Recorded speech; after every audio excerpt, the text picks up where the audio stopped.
బంగ్లాదేశ్లో ప్రభుత్వం మారిపోయి కొత్త ప్రభుత్వం ఏర్పాటైన తర్వాత నుంచి ఆర్థిక కష్టాలు మొదలయ్యాయి. తీసుకున్న బకాయిలు తిరిగి చెల్లించడానికి చేతిలో డాలర్లు లేక తీవ్ర ఇబ్బందులు పడుతోంది. మరోపక్క ఇండియాకు చెందిన అదాని పవర్తో పాటు మరో 2 కంపెనీలు తమకు చెల్లించాల్సిన బకాయిలు చెల్లించాలని ఒత్తిడి పెంచడంతో బకాయిలు చెల్లించడానికి డాలర్లు లేక సతమతమవుతోంది. అదాని పవర్కు బంగ్లాదేశ్ సుమారు $1 బిలియన్ వరకు చెల్లించాల్సి ఉంది. గౌతమ్ అదానికి చెందిన ఈ కంపెనీ అక్కడి ప్రభుత్వం మారిన వెంటనే తమకు రావాల్సిన బకాయిలు చెల్లించాలని నోటీసు పంపించింది. వెంటనే $500 మిలియన్ల చెల్లించాలని, లేదంటే విద్యుత్ సరఫరాకు ఇబ్బందులు తలెత్తుతాయని నోటీసులు ప్రస్తావించింది. దీంతో బంగ్లాదేశ్ కూడా వీలైనంత త్వరగా అదానితో పాటు ఇతర విద్యుత్ కంపెనీలకు బకాయిలు చెల్లించాలనే ఆలోచనలో పడింది.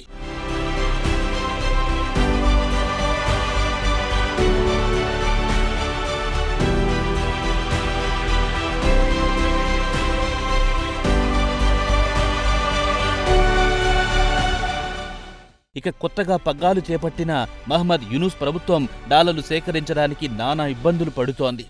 అదాని పవర్కు చెల్లించాల్సిన $1 బిలియన్ సేకరించడానికి చేయని ప్రయత్నం లేదు.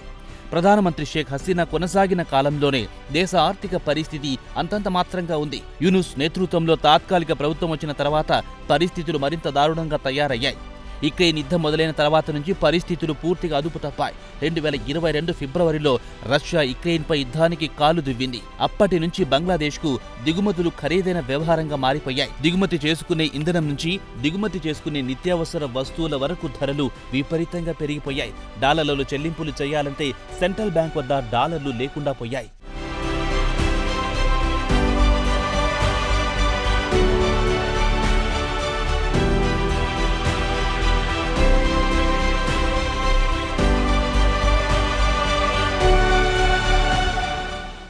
బంగ్లాదేశ్ ప్రస్తుతం తీవ్రమైన ఆర్థిక సంక్షోభంలో కూరుకుపోయింది. సంక్షోభం నుంచి బయటపడడానికి అంతర్జాతీయ బ్యాంకుల నుంచి $5 బిలియన్ల రుణం కోసం ప్రయత్నిస్తోంది. $5 బిలియన్ల అంటే భారతీయ కరెన్సీ ప్రకారం 42,000 కోట్లుగా చెప్పుకోవచ్చు. ఒకవైపు బంగ్లాదేశ్ సెంట్రల్ బ్యాంక్ వద్ద విదేశీ మారక ద్రవ్యం పూర్తిగా కరిగిపోయింది. దీంతో దేశంలో విపరీతంగా ద్రవ్యోల్బణం పెరిగిపోయింది. ద్రవ్యోల్బణాన్ని అదుపు చేయడానికి సెంట్రల్ బ్యాంక్ కీలక వడ్డీ రేట్లు పెంచింది. సెంట్రల్ బ్యాంక్ వద్ద విదేశీ మారక ద్రవ్యం క్షీణించిపోవడంతో విదేశాలకు చెల్లించాల్సిన బకాయిల కోసం గతేడాది $4.7 బిలియన్ల అంటే సుమారు 40,000 కోట్లు ఆర్థిక సాయం చేయాలని అంతర్జాతీయ ద్రవ్యనిధి IMFను కోరింది బంగ్లాదేశ్.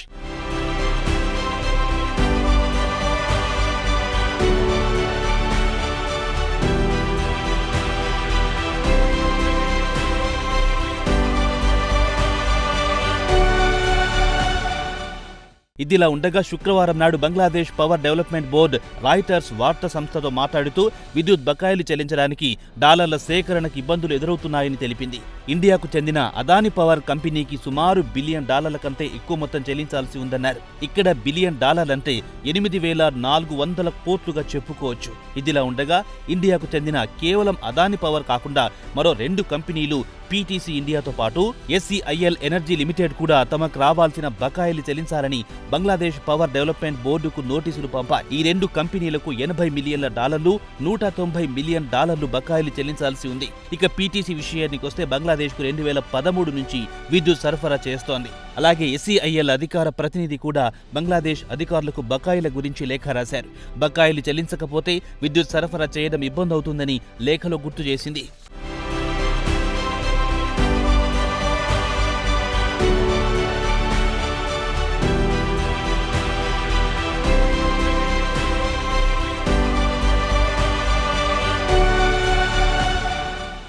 ఇక బంగ్లాదేశ్ తమ దేశానికి కావలసిన విద్యుత్ అవసరాల కోసం ఎక్కువగా ఇండియాపై ఆధారపడుతోంది. బంగ్లాదేశ్ విద్యుత్ అవసరాలను ఇండియా 20% తీరుస్తోంది. కాగా 9 నెలల నుంచి బంగ్లాదేశ్ భారత కంపెనీలకు చెల్లించాల్సిన బకాయిలు మాత్రం చెల్లించలేదు.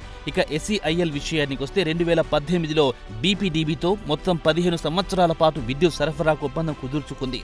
బంగ్లాదేశ్కు తాము నిరంతరం విద్యుత్ సరఫరా చేస్తున్నామని, కాంట్రాక్టు ప్రకారం తాము చెల్లించాల్సిన బకాయిలు ఎంత వీలైతే అంత త్వరగా చెల్లించాలని SEIL కోరింది. లేదంటే తమకు గిట్టుబాటు కాదని లేఖలో ప్రస్తావించింది.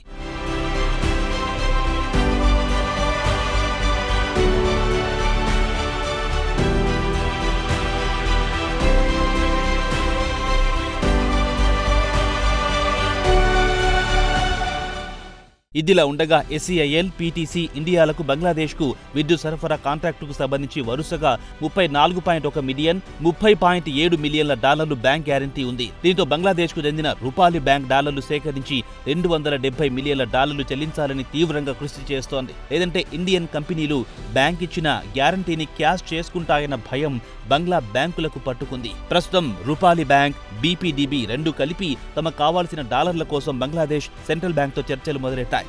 మరి బంగ్లాదేశ్ సెంట్రల్ బ్యాంక్ వద్ద మాత్రం డాలర్లు అంతంత మాత్రంగానే ఉన్నాయి.